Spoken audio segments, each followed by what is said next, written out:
goud op de 1000 meter. De podiumplaats is mooi, maar ze wil de lat hoog leggen voor Cor.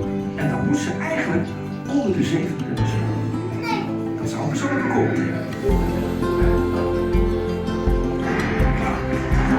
Nou, ze is zo sterk en trouw. Kijk eens even, 1058.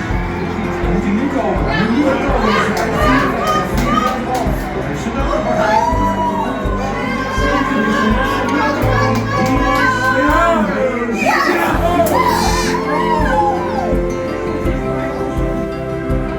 ze heeft er zin in, zegt ze.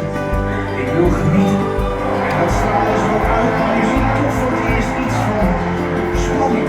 Het zou ook gek zijn als dat niet zo was. En ze maakt zelf een fout. Hij is technisch de meest begaafde schaatsers van alle schaatsers, zowel de mannen als de vrouwen.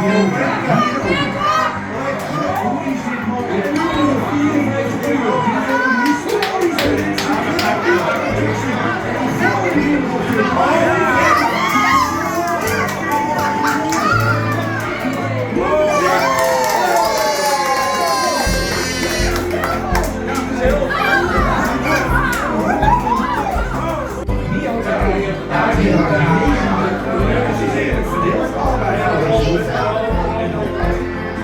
Dit is onwaarschijnlijk verschillende van 66 op een sprintafstand. En verschillen op de lange afstand.